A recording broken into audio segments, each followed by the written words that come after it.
everyone. Okay, we'll plunge straight in. My idea for this webinar comes from a blog post I wrote, which itself was stimulated by an interchange with an order member called Vadika, who lives in Estonia. And it concerns really the translation of a certain line in the Metta Sutta, which we'll look at later. But it's expanded, my thinking, my theme has expanded to considering the whole idea of metta for plants.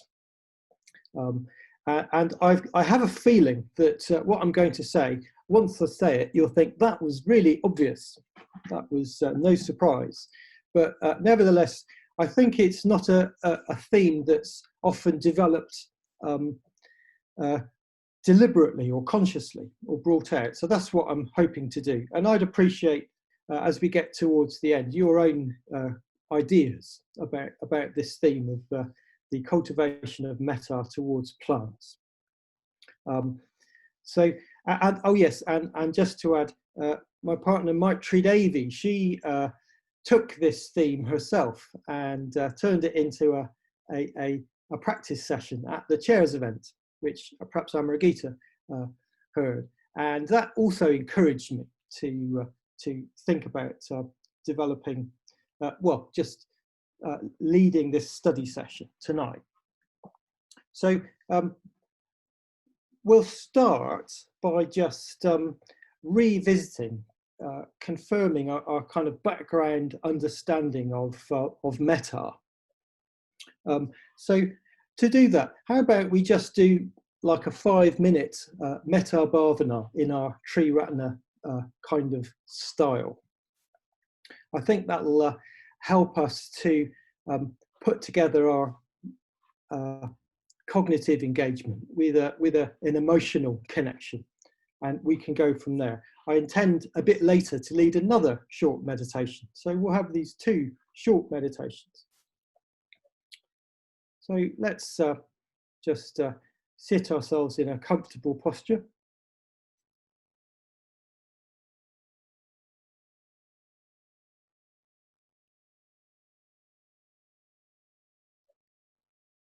Aware of the body and the breathing.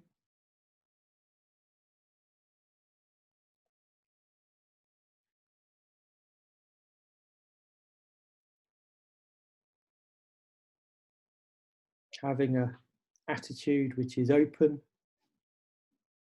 accepting of whatever is happening emotionally,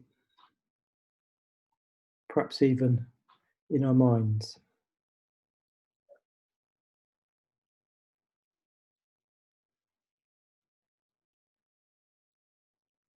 Then in whatever way works for you,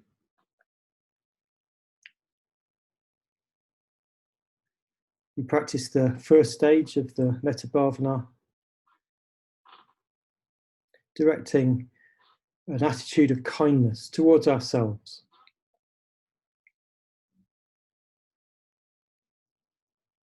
May I be well, may I be happy.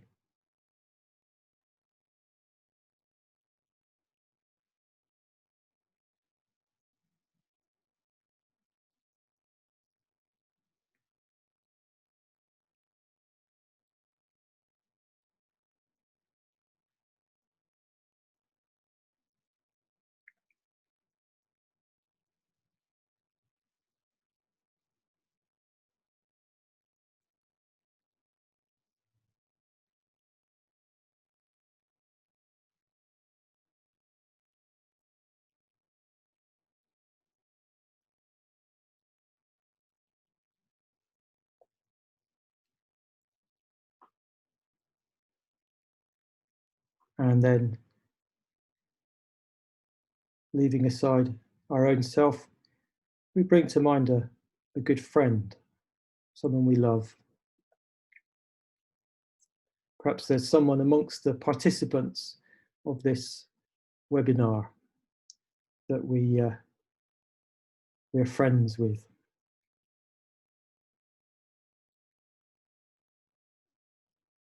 We bring them to mind, their qualities, what we particularly appreciate about them.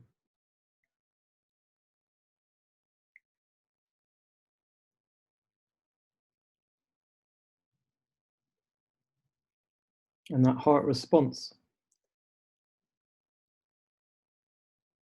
can lead us deeper into this attitude of metta, kindness. May they be well. May they be happy.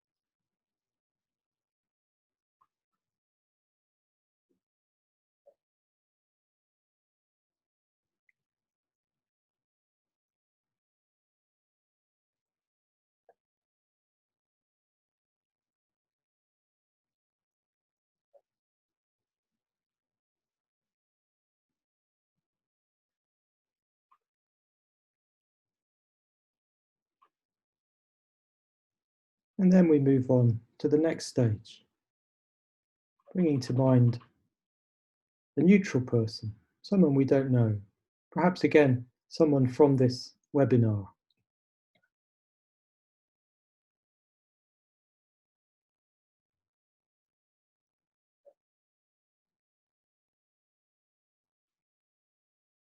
Just like us, this person wants to be happy, doesn't like suffering.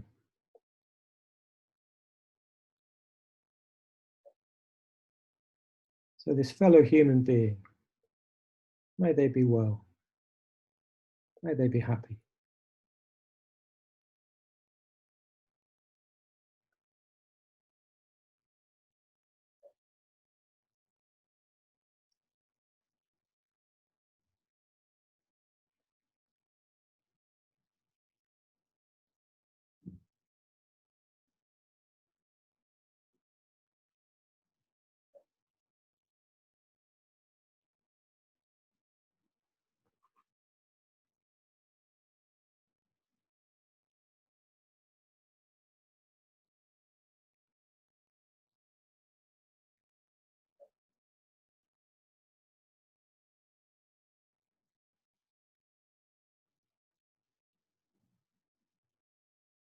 Then moving on from this stage, it's very rapid working through the stages. We bring to mind now the difficult person, someone who, for whatever reason, we don't like so much.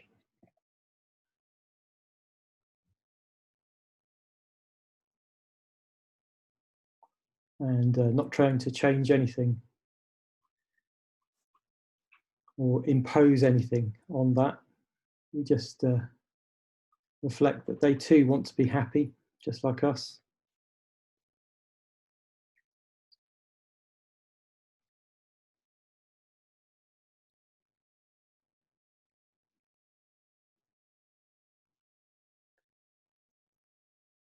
So may they be happy. May they be well.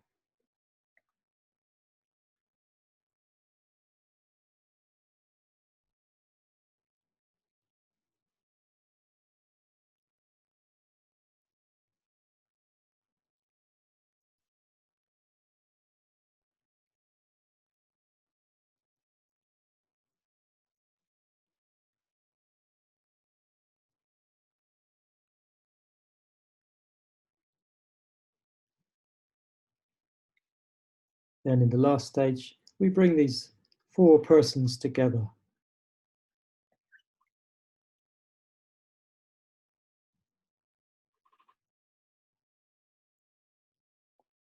Get a sense of how metta, in its different colours, can be a common response to these different people.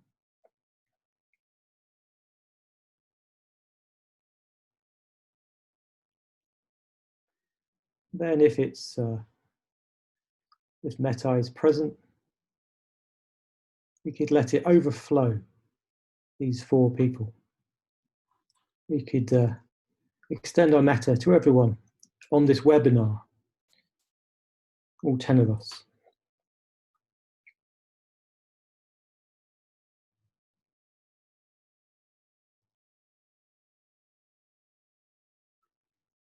We could extend this metta even further to everyone in our neighborhoods.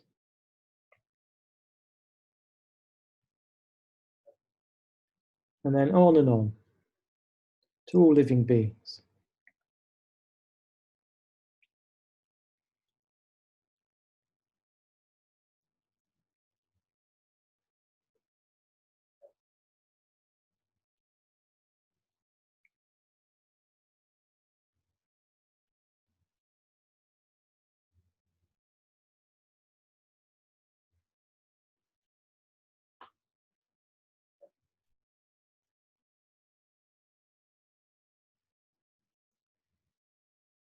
And finally, we just let go, just sit quietly, not doing anything.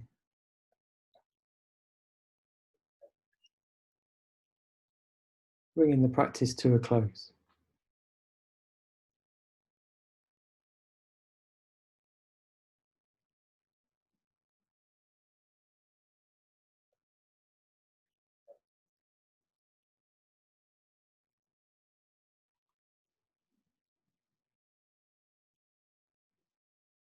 So when you're ready, we'll come back to the webinar.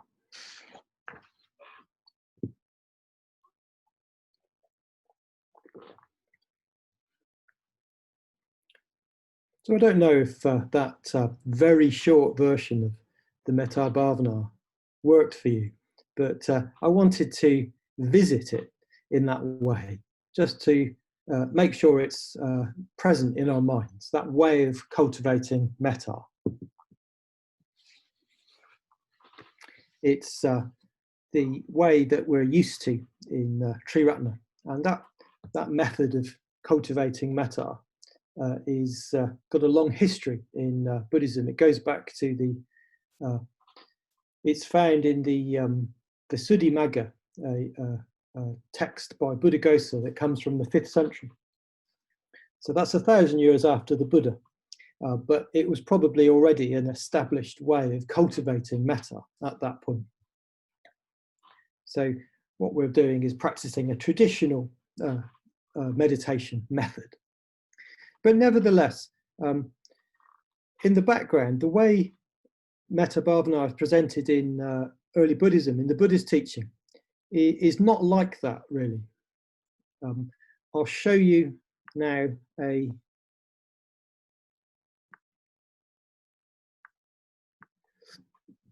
quotation. So metta for plants is just the title, don't worry about that. That's it, that's what we want. Here's a quotation from the Anuruddha Sutta in the Majjhima Nikaya, in which it's actually Anuruddha speaking, and he's characterizing the practice of metta. He's speaking to a householder who's come to visit him. And Anuruddha says, "And what, householder, is the immeasurable liberation of the heart, the citta? Here, householder, a practitioner abides pervading one of the directions with a heart full of kindness, then a second direction, then a third, then a fourth.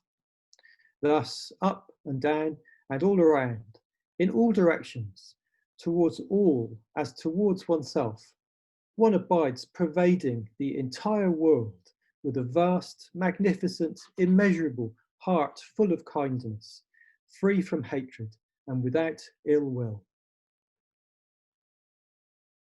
And then Anuruddha goes on to present the other 3 Brahma Viharas in the same way. One abides pervading one of the directions with a heart full of compassion, with sympathetic joy, with equanimity. And then a second direction, then a third, then a fourth. Thus up and down and all around in all directions, towards all as towards oneself, one abides pervading the entire world with a vast, magnificent, immeasurable heart full of equanimity, free from hatred and without ill will. Householder, this is called the immeasurable liberation of the heart. So you can see from this brief, from this extract, that the presentation of metta in early Buddhism is of pervading the directions with this attitude of loving kindness. So there's no mention of different stages. There's no particular way of practicing this. One simply pervades the directions with loving kindness, which is, of course, where our 5-stage practice goes. In the 5th stage, we pervade all directions with loving kindness. So it comes to the same thing in the end. But I'm mentioning this because I'll go back to me now. I mention this because for some people that 5-stage practice isn't necessarily doesn't necessarily work very well. I know Venerable Analio, for instance, he says it doesn't work at all for him. It just doesn't attract him at all. He just pervades the directions. That's how he practices metta. So what's important about metta bhavana from the point of view of early Buddhism is getting to the stage of pervading the directions with this quality of metta.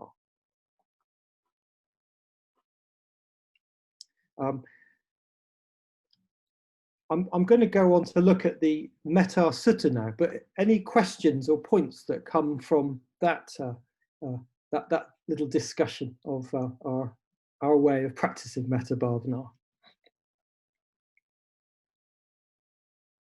Yeah, it can become mechanical. Right. I think, but I'm saying that depends how you do it, but perhaps any practice can become mechanical. I suppose it's the spirit of how you do it, but yeah, that's one point.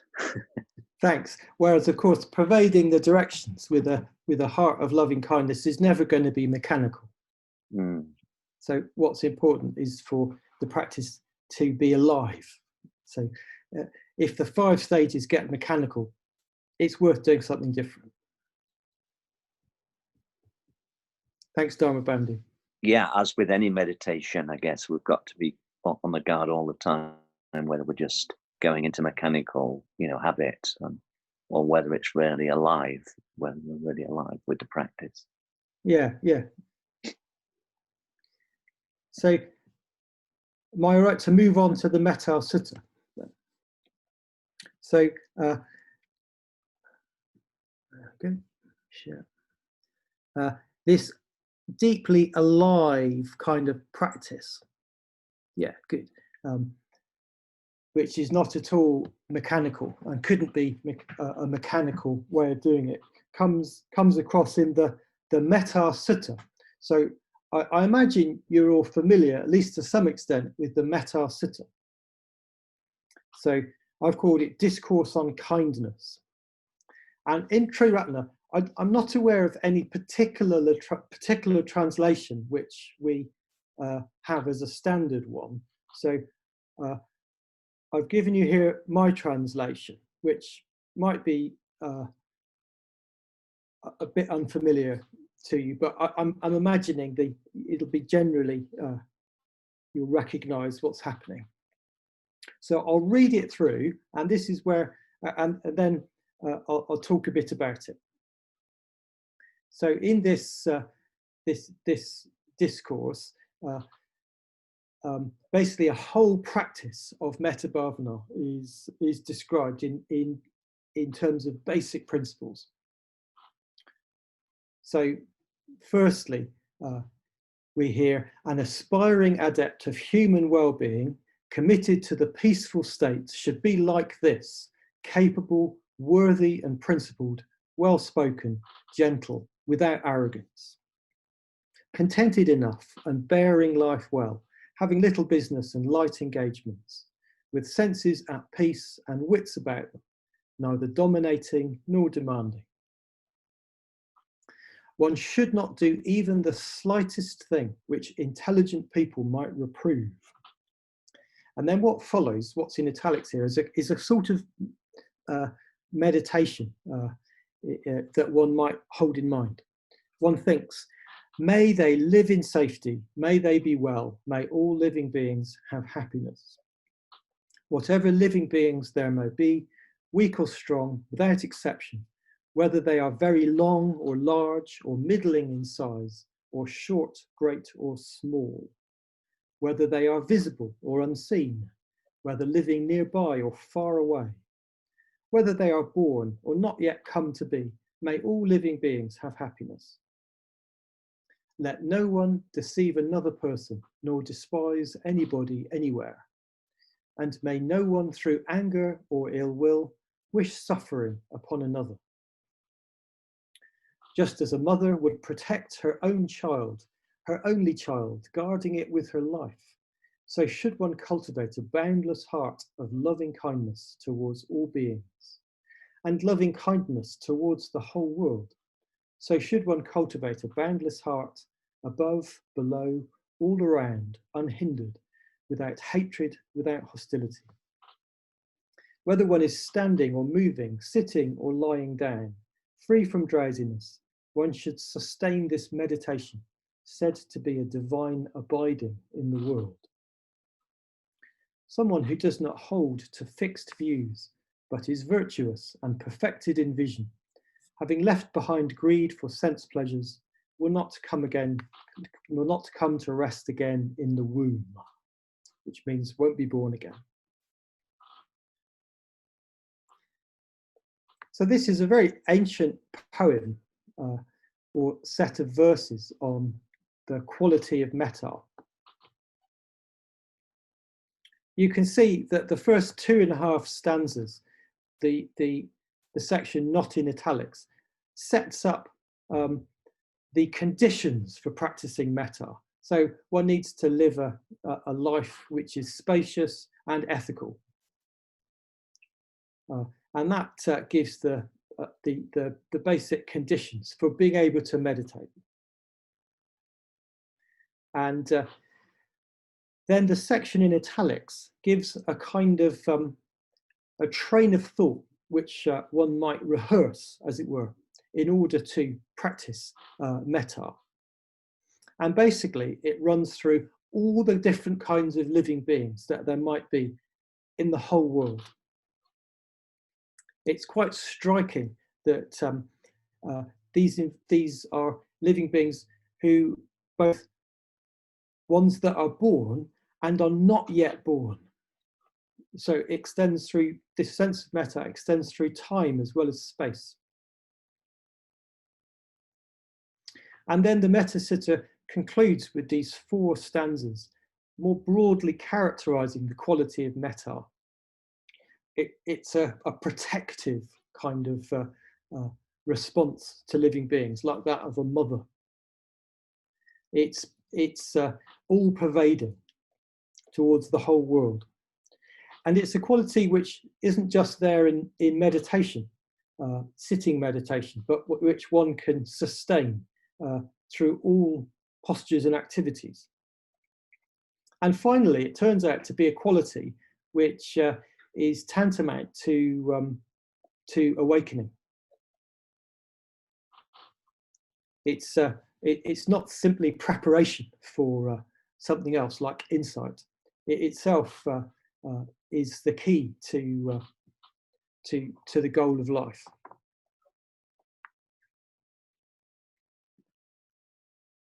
So I'll just come back to me there. The Metta Sutta, it's similar to the extract we heard before, in as much as the way to cultivate metta in the Metta Sutta is simply pervading all the directions with this quality of metta.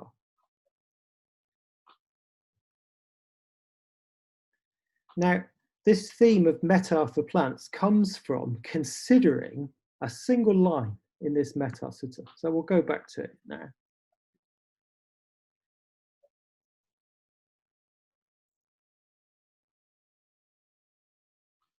So there's a stanza which runs, whatever living beings there may be, weak or strong, without exception, whether they are very long or large, or middling in size, or short, great, or small.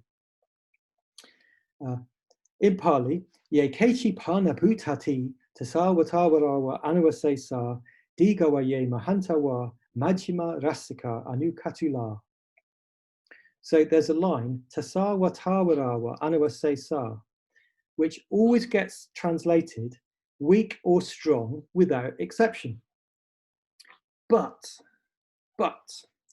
I've actually changed my own translation to make it easy to see this.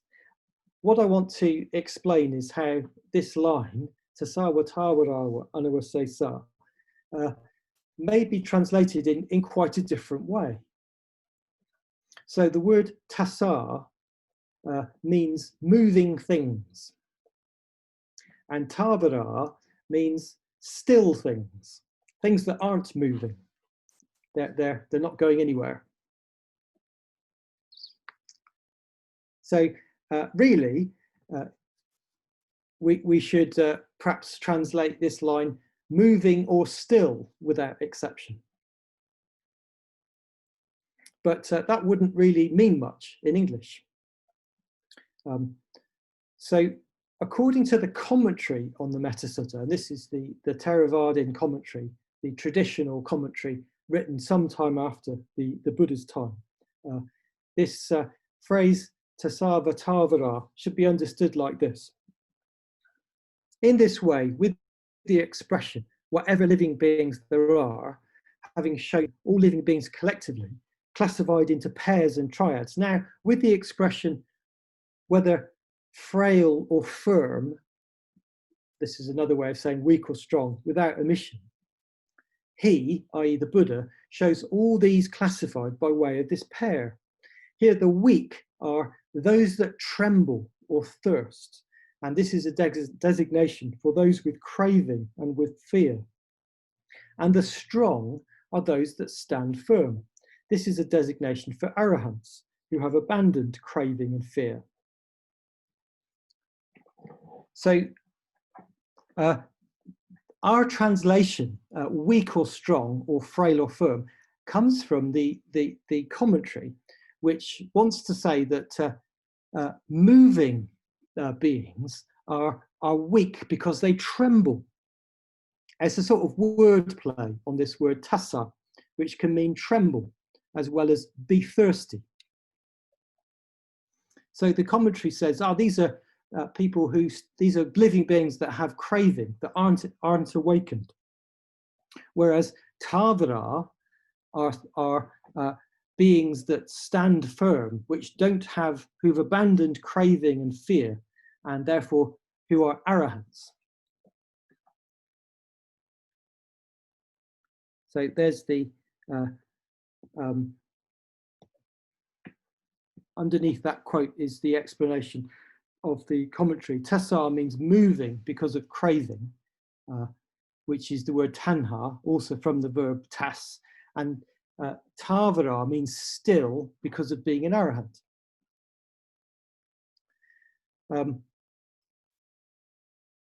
Now, weak or strong in English, I don't know what you think, but it doesn't really translate moving or still, and doesn't really mean anything in English.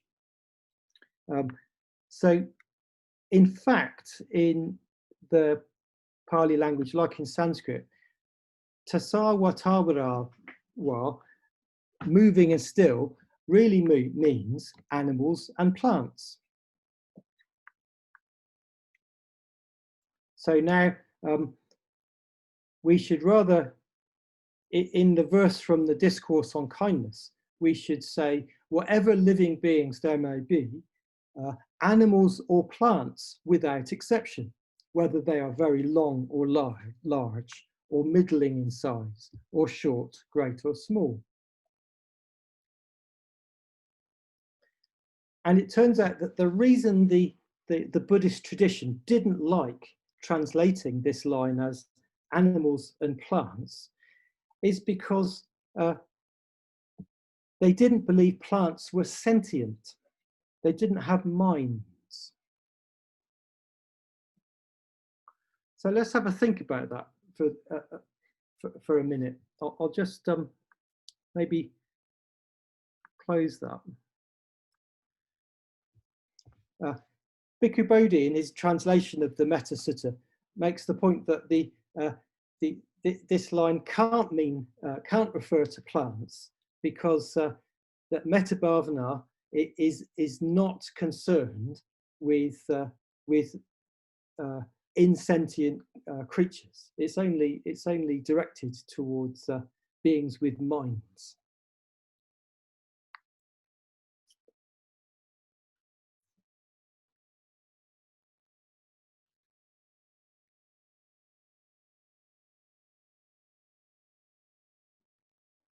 I'll go back to, I've included there a link to my blog post, which some of you may be interested in looking at. It goes into a bit more detail of this argument. So just to conclude, this idea of mettā for plants comes from my thinking about the Metta Sutta and how the Buddhist tradition takes the quality of metta to be directed only towards living beings who are sentient, to animals, whereas the Metta Sutta itself, if understood according to the Pali text, actually says that one should extend the quality of metta to both animals and plants. I wonder what you think about this, whether this is like really quite obvious, or whether you can appreciate why the Buddhist tradition would have not thought of metta as being directed towards plants. Can I just quickly, so I'm just trying to clarify. So if it didn't think it was, applicable to plants, why is it also said that it is? Perhaps I've missed something. So why is it written down that it is if it's not? So the way the Buddhist tradition interpreted the Metta Sutta was in terms of all living beings, weak or strong, which is only which excludes plants. So I'm saying an interpretation. Yes, an interpretation. Then it's not. That's all it is, isn't it? As it were. That's it. Can I ask what date the commentary comes from relative to the text? I mean, the text is obviously, from when Buddhist texts were first written down. Where does the commentary fit in? It was written down about 1,000 years later. So there's plenty of time for, I suppose, dogma to shift in that time. Yeah. Exactly, for the understanding of the dharma to gradually develop in a certain direction. Mm-hmm. Would it be anything? Sorry, can I? Yeah, anything to do with the movement from the jungle into the monasteries and becoming more concerned with humans and less kind of getting a little isolated from nature, maybe?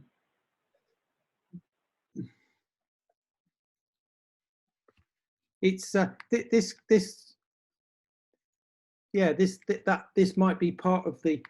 What I suspect is that as the centuries went by, in the Theravada tradition at least, the quality of metta became identified with a specific meditation method, such as the one in 5 stages that we practice now, which obviously is directed towards other human beings and perhaps extends beyond to animals, but it wasn't thought of as in terms of being extended to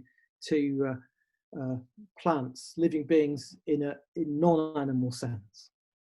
So it's as if the practice just narrowed a bit. It went from a wide practice, including both animals and plants, to a narrower one, which was concerned specifically with human relationships. So perhaps that's like a slightly more dogmatic interpretation of mettā, or perhaps a kind of narrowing in the monastic kind of sphere. But what I want to do now is just show a couple of quotes from early Buddhist, the early Buddhist texts, which give us a different picture. Now, these would have been known to the commentators, but they chose not to interpret them in a certain way. So, firstly, the Buddha is characterized. Oh, my internet connection is unstable. Let's see. It's gone again. So the Buddha is characterized as not harming plants. So in the Brahmajala Sutta, we read, the ascetic Gautama has given up harming living beings. He has renounced the rod and the sword. He is scrupulous and kind, living full of compassion for all living beings. Such is an ordinary person's praise of the realized one. The ascetic Gautama refrains from injuring plants and seeds.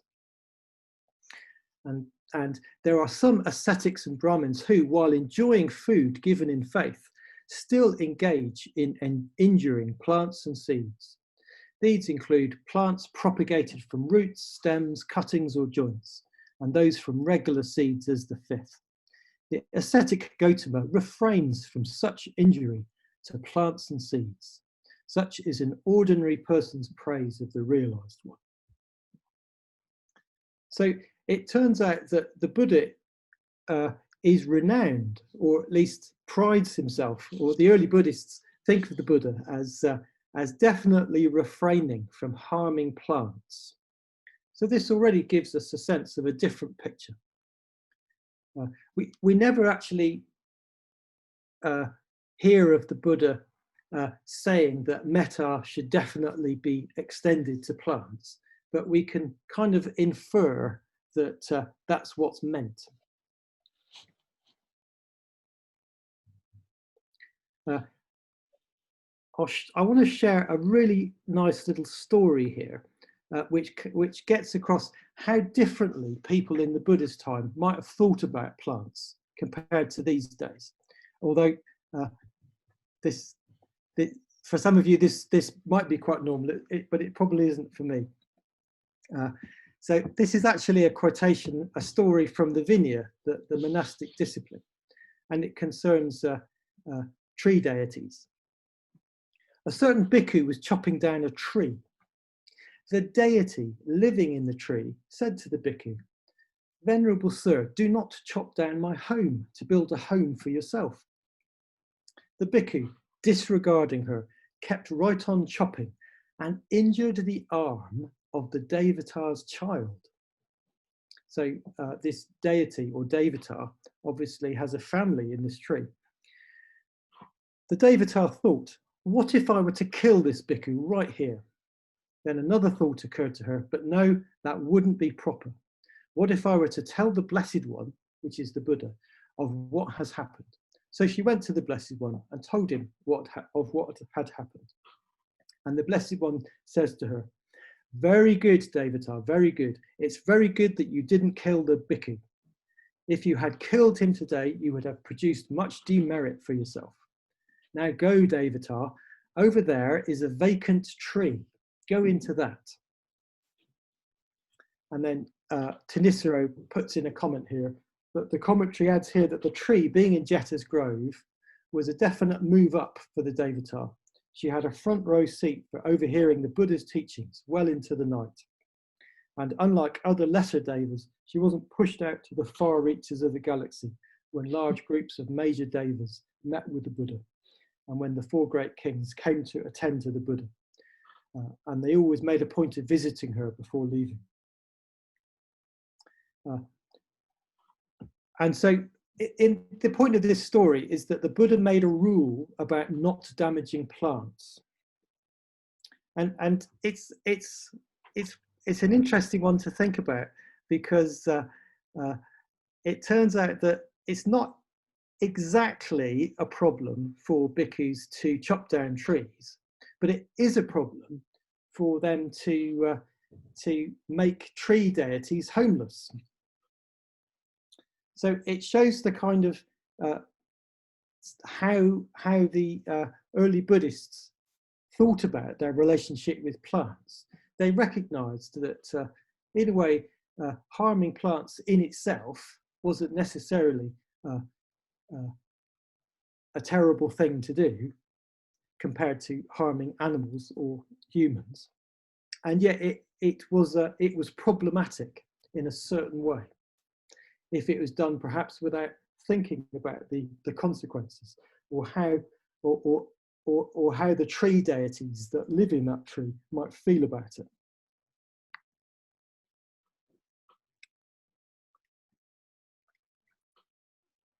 I wanted to share that story. I can't really say much more about it than what I've said.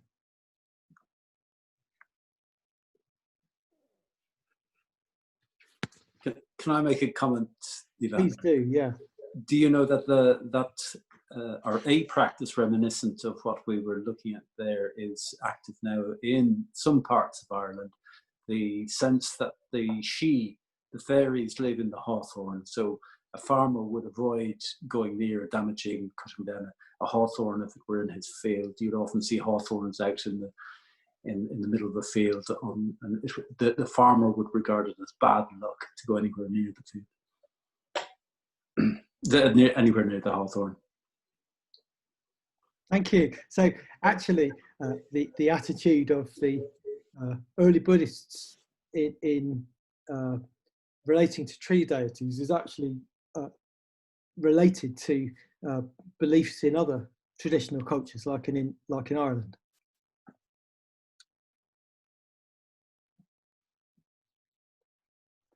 Could I just put in one question, technical one, around your translation of tassa and tawara? So tassa is still and tawara is moving. So we were looking at the Brahmajala Sutta there. When we saw plant mentioned in the Brahmajala Sutta, was it using the word tassa to represent plant, or was it using another word?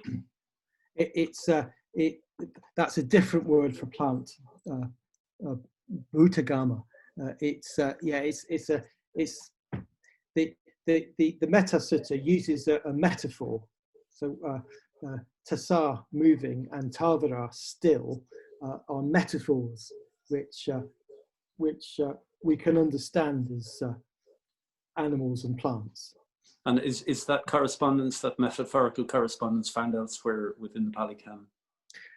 Yes, it's quite common, always in that formula of how you should extend metta and protection towards all living beings.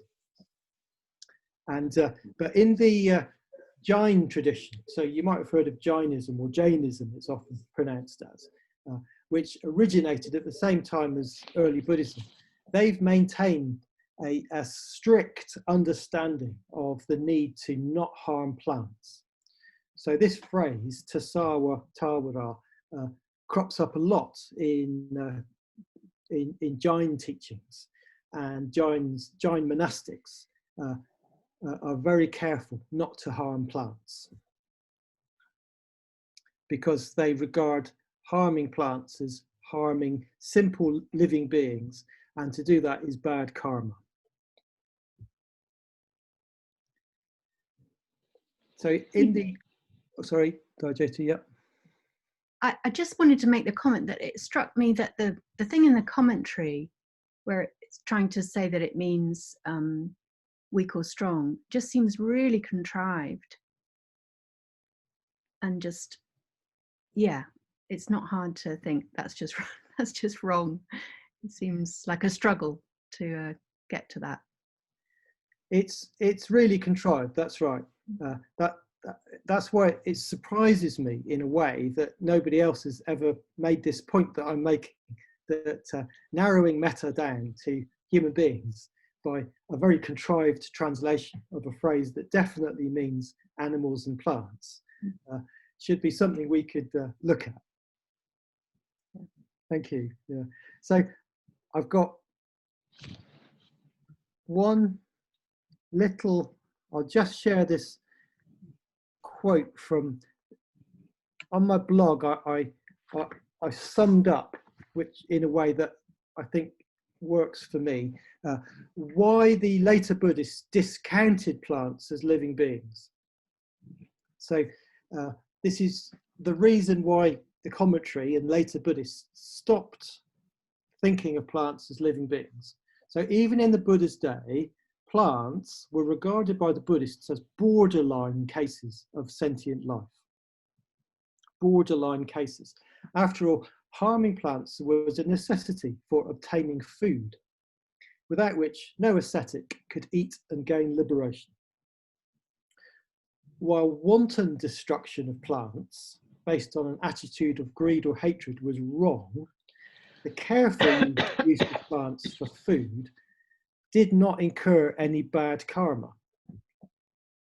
This pragmatic attitude, so typical of the Buddhists, was quite different to that of the more literalistic Jains. In later times, the Buddhist attitude to plants shifted to exclude them altogether from the class of sentient beings, in a doctrinal shift that sorts out the ambiguities of Buddhist pragmatism. So this is my own way of understanding what happened, is that the Buddhists didn't want to be literal about harming plants, because after all, we can't not harm plants in our human state. And yet, in order to maintain a sense of it being not a problem in principle to harm plants, they went the other way and just excluded plants from the class of living beings towards which metta should be extended. And that differentiated them from the Jains, who they thought of as a bit over-literal.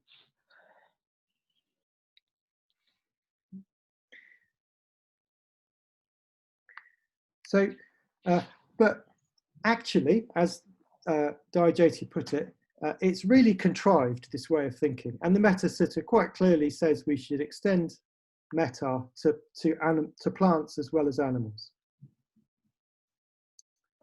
So I'd like to make that conscious now. We should definitely change our translations of the Metta Sutta. And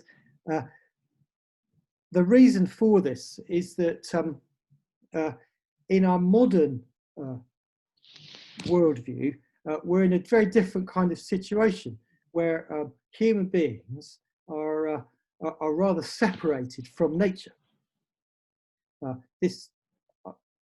I've been thinking a bit about this, about why it might be important to include a sense of metta for plants, which is rather different from the situation for early Buddhists. So compared to pre-modern Buddhists, we moderns were separated, we feel separated from nature for a number of reasons. So through a worldview based on Cartesian dualism, through the use of technology, through globalized economics, which means we can get what we want, and through a consumer culture.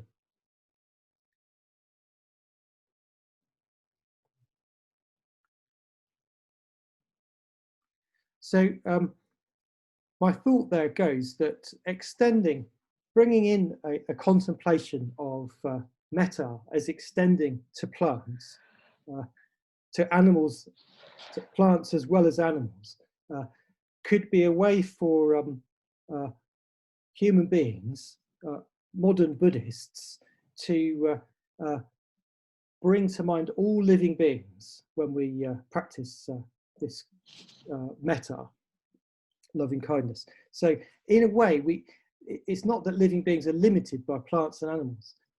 We could think of plants and animals as shorthand for the various kingdoms of living beings. So there's not only plants and animals, but there's also bacteria and fungi.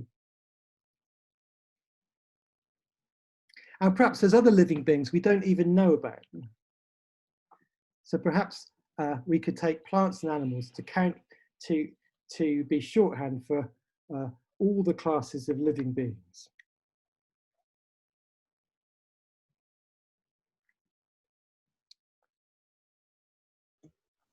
What I'd like to...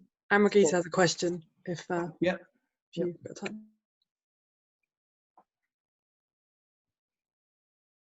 Okay. It's slightly on a different...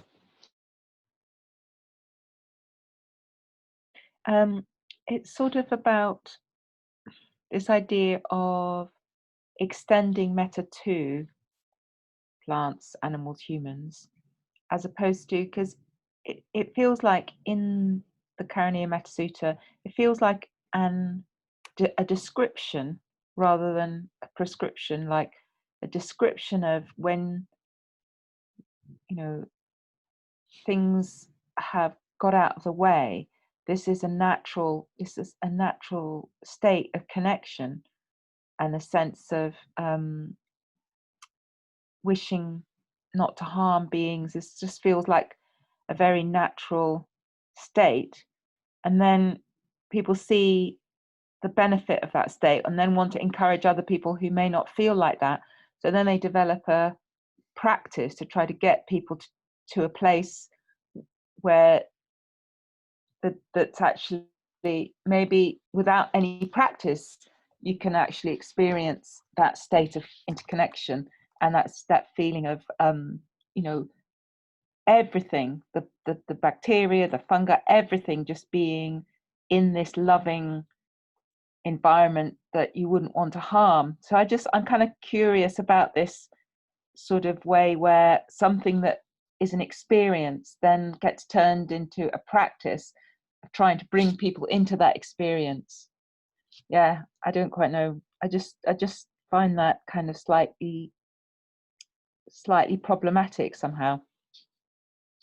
I don't know if that makes sense. Thank you. Yes. So I took what you meant to be that in a way what I've been presenting is more like an argument for how we ought to regard the metta practice, whereas what you're presenting is not so much an intellectual kind of approach, but in a way the other side would be a natural sense of connection, which then becomes the basis for extending metta to all beings.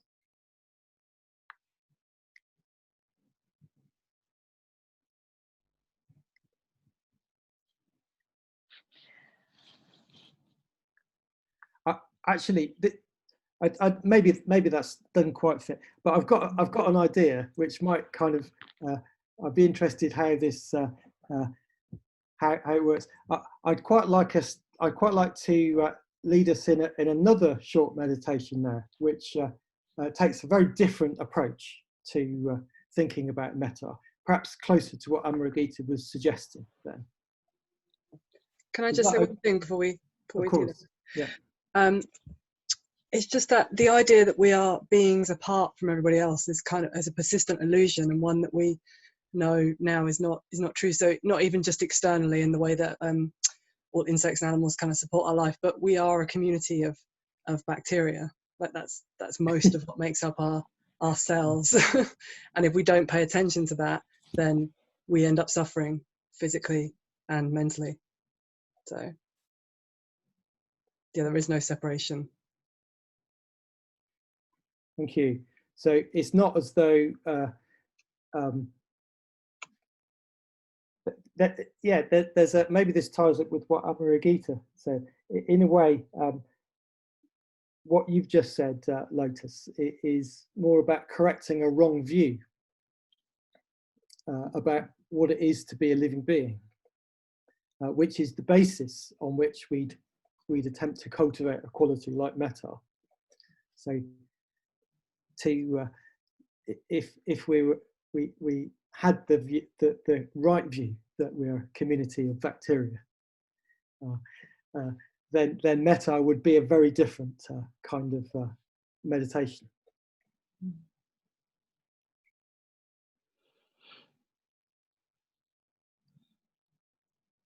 Okay, go on, Dharma Bandhu. Yep. Yeah, I think for me, I've just been listening a lot to Charles Eisenstein, and you know, it's just re-sparked my connection with the planet. The planet is alive. Everything is living. Yeah, yeah. The whole planet is alive.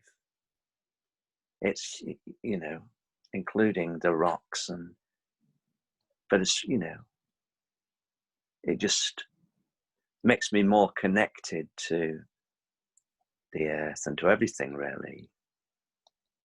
And especially to, the reconnection with the indigenous cultures. I think that's how they saw it.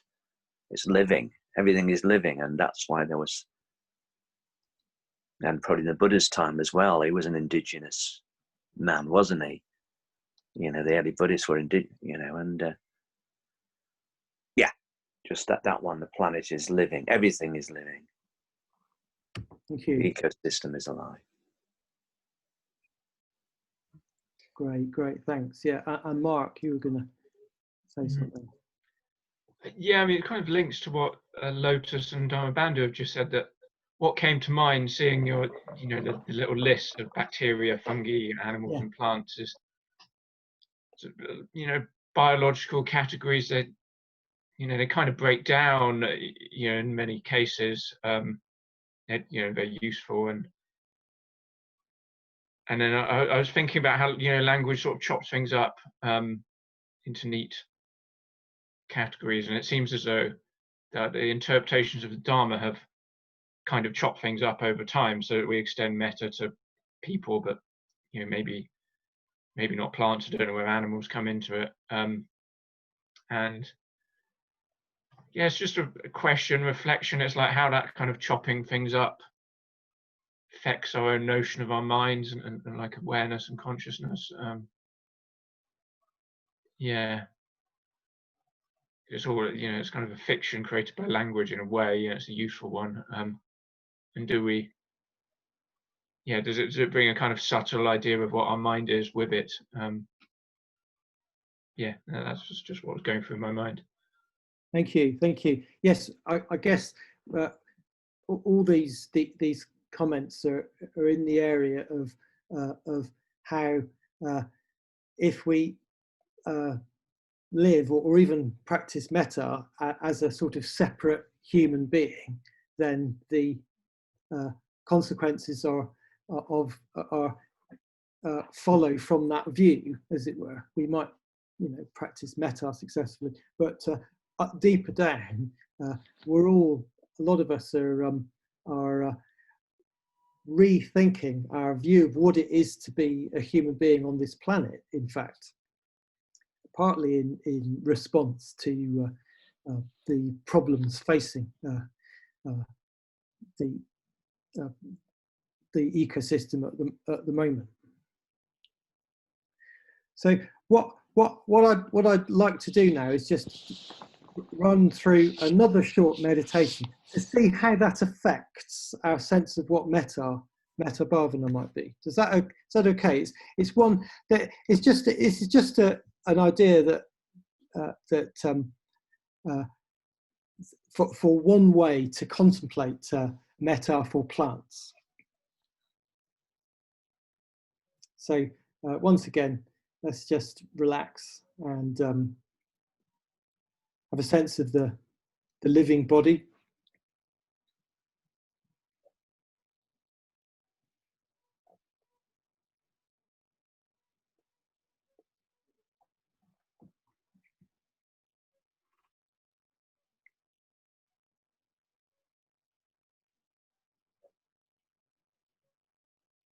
breathing.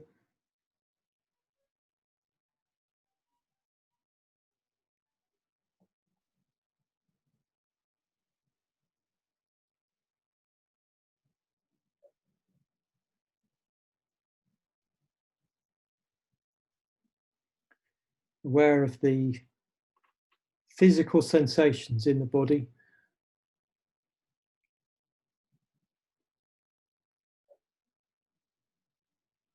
The solidity of the body.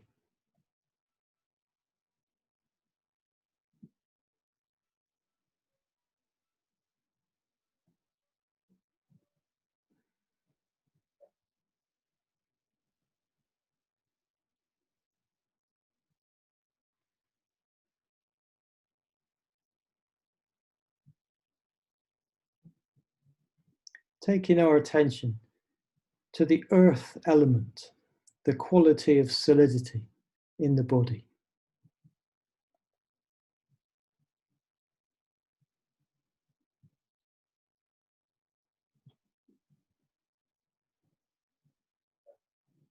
Perhaps you can just press your teeth together.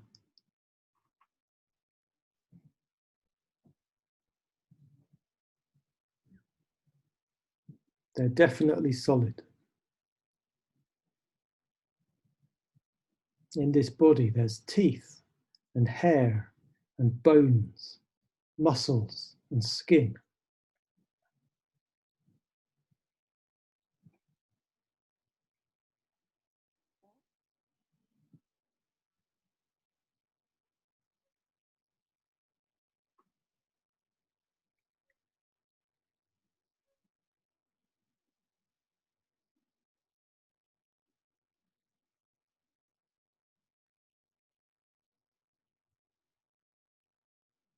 And this earth element in the body has come. It's the same as the earth element outside the body. The same quality of solidity.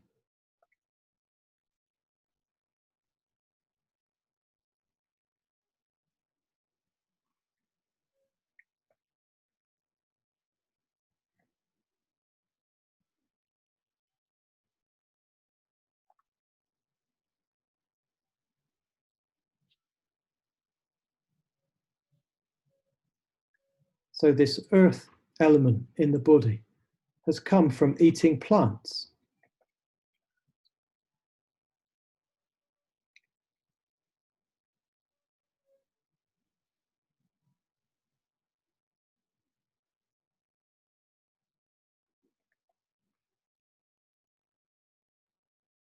How else could the earth element arrive in this body?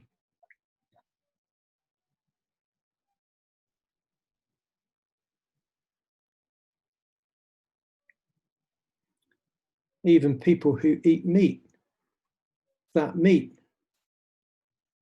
has come from eating plants.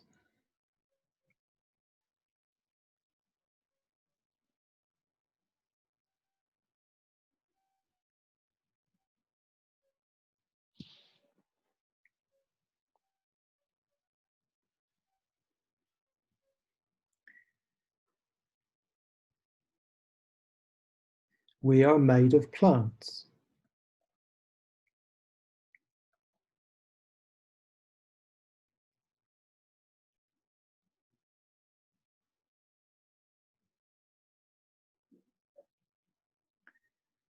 Being human is completely dependent on plants.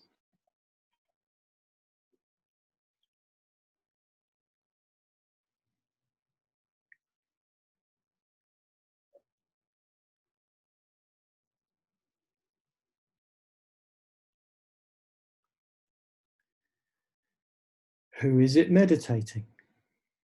Is it you or is it plants?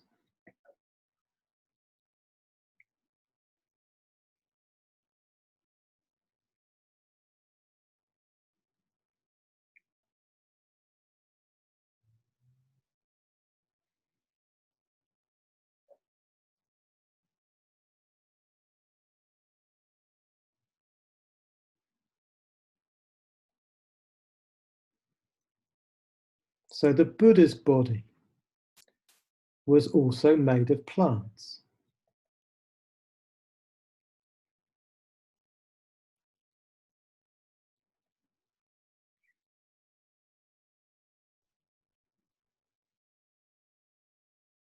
The Buddha's awakening was dependent on plants.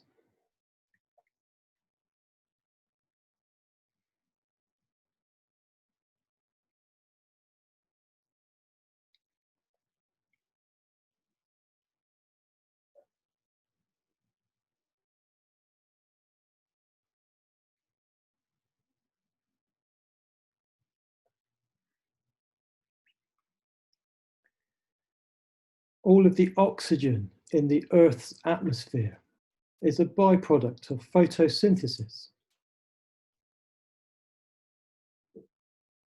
All the oxygen is made by plants.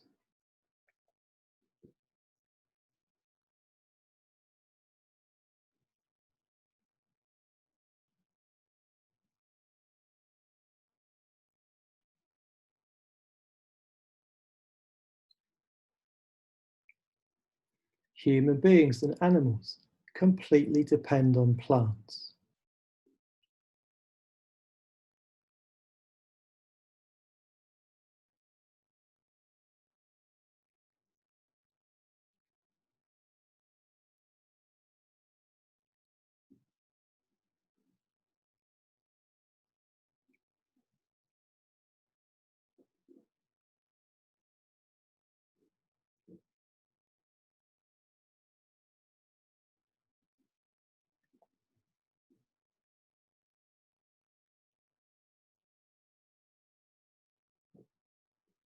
So to be here now is to be in a network of relationships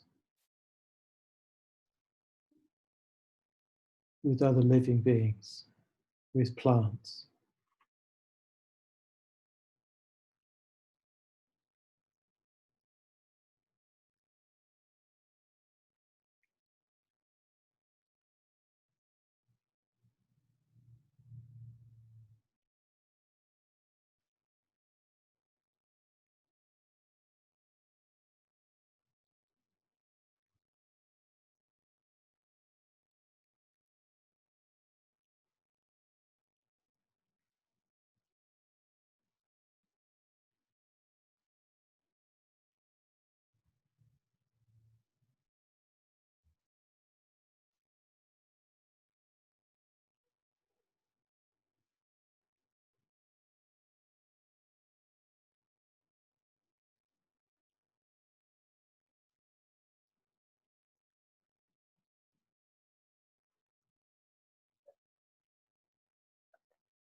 And let's come back to the webinar when we're ready.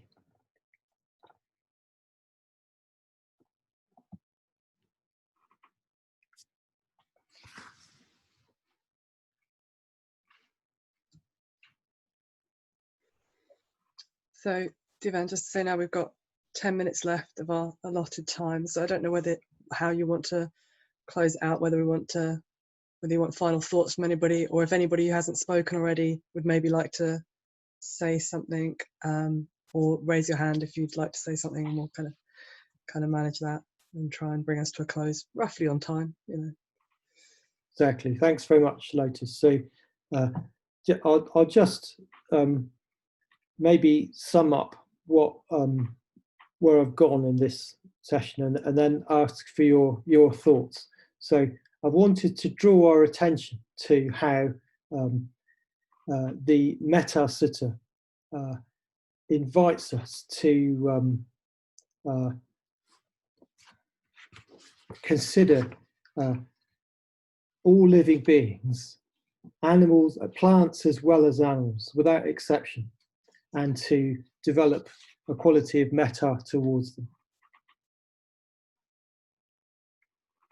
this isn't obvious from any other, from usual translations. But when we consider, especially in our modern times, our interdependence with plants and our unfortunate separation from nature, it makes a lot of sense to bear in mind the Buddha's teaching of practicing metta towards plants. So I'd really appreciate any thoughts you have about this theme.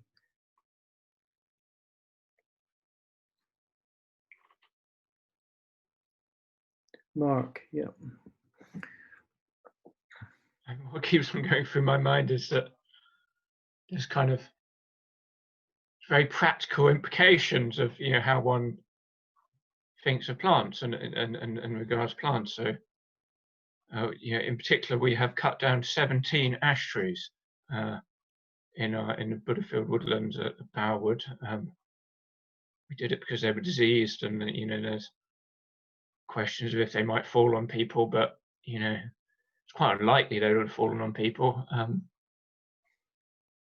Yeah, it's just interesting just to think of, you know, what would just change in how we actually live and do things, you know, to do this practice, you know, would we make different calls?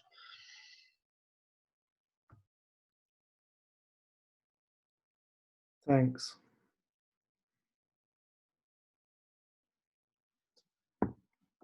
Amber. Yeah, just trying to unmute myself. Yeah, I think doing that short meditation there really feels like I really notice how I view plants, I guess, as a resource. That's really, it's really painful. Yeah, I had a real sense of gratitude while we were doing that meditation. And it's hard to get that balance. I think I've moved away from seeing animals as a resource. They're no longer part of my diet. Yeah, and as Mark said, I guess I wonder how it would change practicing this metta for plants. Yeah, just more consciously within my metta practice. Yeah, how that would change that, moving away from it just being a resource to living beings. Be interesting just to stay with that. Thank you. That's yeah. I think you put into words there the theme of how treating plants is a resource. It is the first step of being separated, but we're not.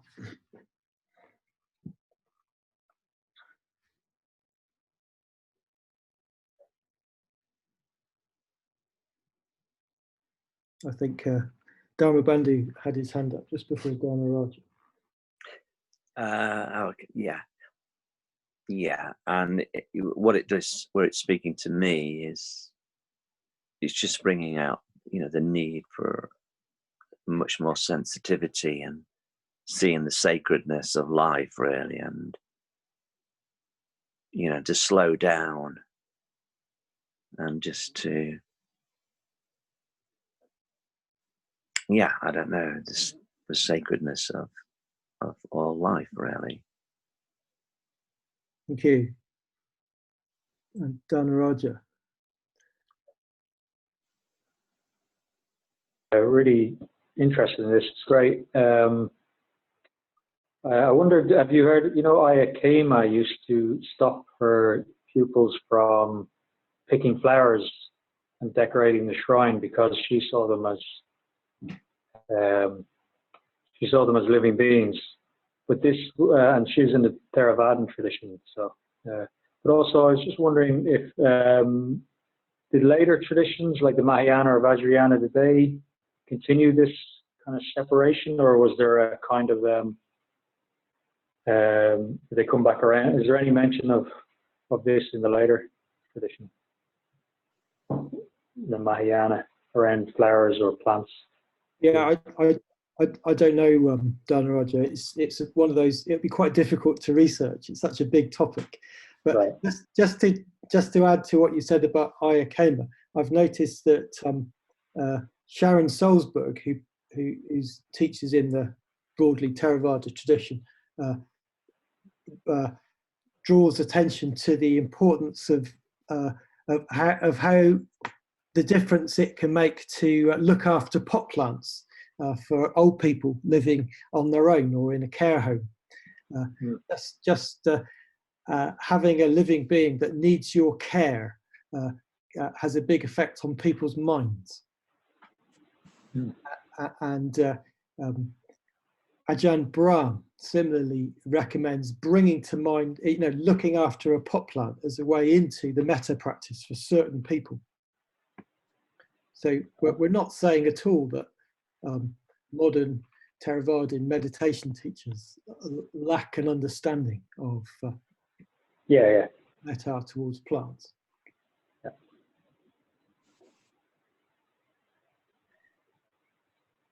So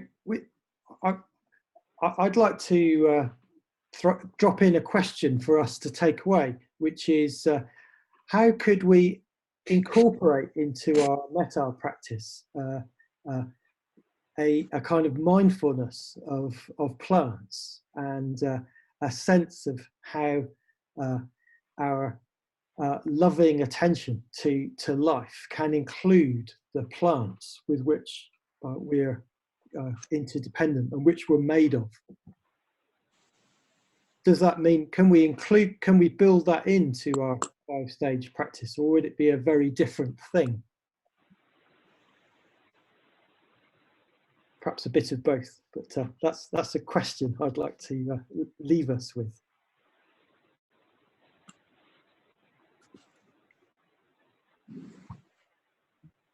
Just say, whenever I do the metta,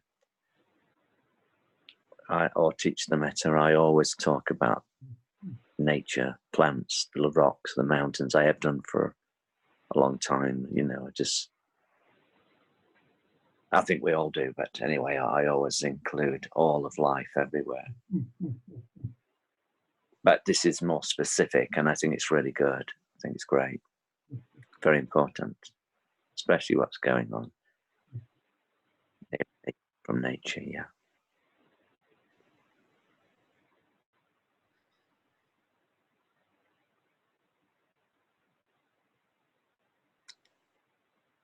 So it's very good. It's very good. Does anybody else want to say anything as a final word?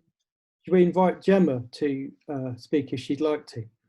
I have asked her on the message, but I don't know whether she can see it. Okay. Yeah.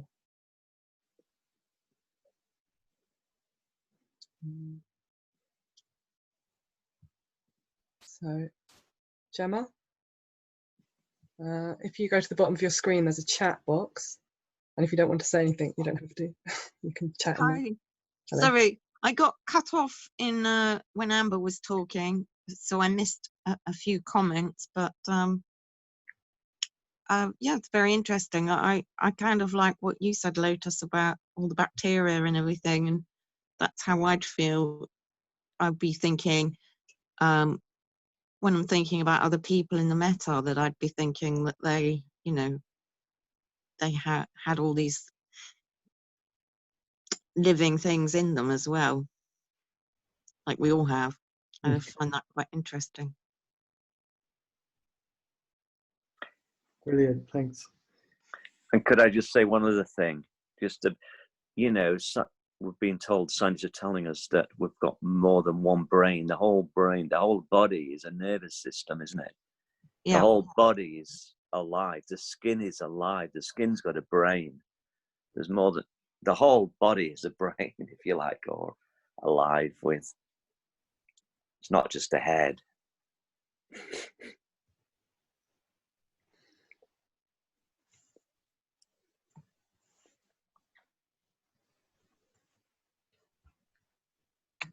So, Ratna David, did you want to say something? Yeah, please. It just strikes me that this seminar, or webinar, which I've really enjoyed, it's very stimulating. It points towards what Bhante has promoted at various stages, an animistic take on the world we live in, and an approach of personifying all beings, plants, animals, and, as Dharma Bandhu mentioned, rocks, mountains, water bodies. And it strikes me, in answer to Dhivan's question about what implications does this have with regard to our practice of the metta bhavana, we could use an animistic perspective of personifying plants and all beings to perhaps try and develop a more heartfelt connection with all beings.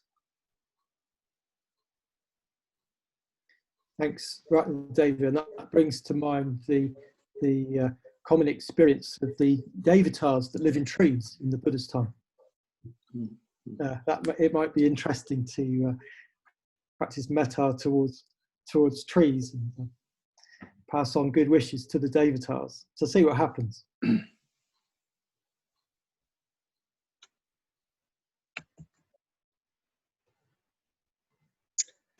Dhanaraja, were you wanting to say something? Or did you just unmute? No. Okay. Dhyajoti. I'm just thinking that perhaps I'm wondering about how we could share our experiences of exploring this. There is that question of continuing the conversation. I know that we discussed it a little bit, but whether we could use a Slack channel for that. Anyway, just a thought. There is feedback from people. So I've got if we're done, I've got a couple of housekeeping notices, one of which speaks to that in a second. But if you're happy to draw a close to it there, Dhivan. Yeah, thanks very much. I wanted, yes, I've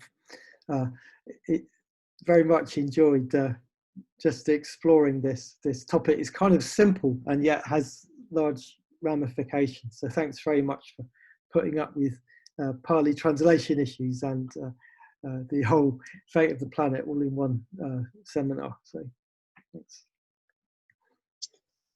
So thank you so much for being the first person to speak at the webinar.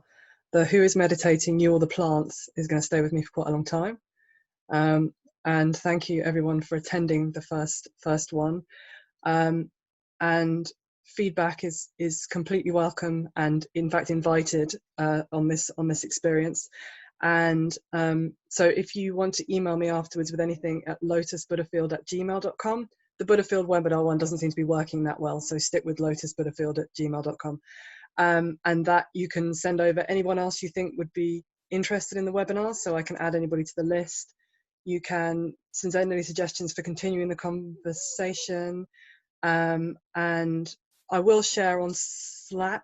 I think I'll have to go back to the webinar Hivemind. I will share on Slack the recording, and if Dhivan's willing to send over his resources sheet, then we can share that there as well. But I know that not everybody wants to be there, so you can also email me and I will send you the recording and the resources afterwards. I think that's it for my list. Thank you very much. Okay, good to see you all. Hope to. Okay. I'm going to unmute everybody at once so people can say goodbye things. Good to see everybody. What a delight to see you. Yeah. Thanks, everybody. Is there a button we can press to hug everybody? Oh, For this way. oh yeah. It's brilliant, Dhivan. Thanks so much. Fantastic. Yeah, likewise. Yeah, thank you. Really fantastic seminar. Lots of thoughts are coming out of it. Good. Yeah. Thank you, Lotus. Oh, thanks, Lotus. Yeah. Thanks, Lotus. Thank you, Lotus. Thanks everybody who's on the webinar. Thank you, Dhivan. Good to see y'all. Let's meet again. Yeah. All right. Yeah, the next one's going to be Parami. Oh, Next yes. Oh. And the date, what's the date? The 25th, yeah?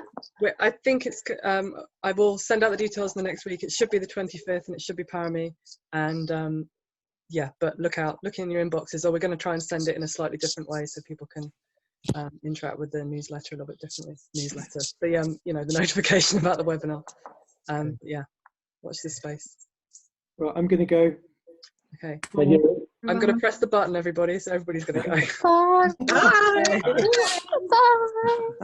Bye.